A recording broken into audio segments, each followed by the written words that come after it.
نوشکی کے علاقے احمد وال مل سے ہمارے نمائندہ سیف ناز سمالانی کی رپورٹ کے مطابق پدگ وڈ لیوز چیک پوسٹ پر چاغے انتظامیہ کی جانب سے ٹیٹان گاڑیوں کے ضلع میں داخلے پر پابندی کی وجہ سے N40 قومی شاہراہ پر ٹیٹان گاڑیوں کی لمبی قطاریں لگ گئیں۔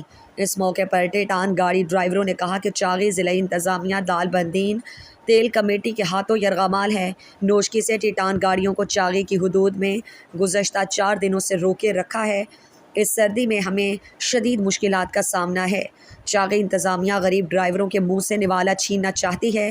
اس ایریا میں ہوٹل دکانیں نہ ہونے کی وجہ سے ہمارے کھانے پینے کی اشیاء بھی ختم ہو چکی ہیں۔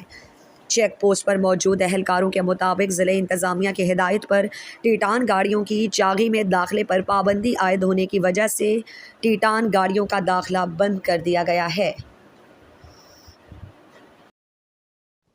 مزید دلچسپ معلومات اور خبروں سے آگاہ ہونے کے لیے Gadrosia point Facebook page, Instagram, Twitter کو فالو اور یوٹیوب چینل کو سبسکرائب کریں۔ بیل آئیکن بٹن دبانا نہ بھولیں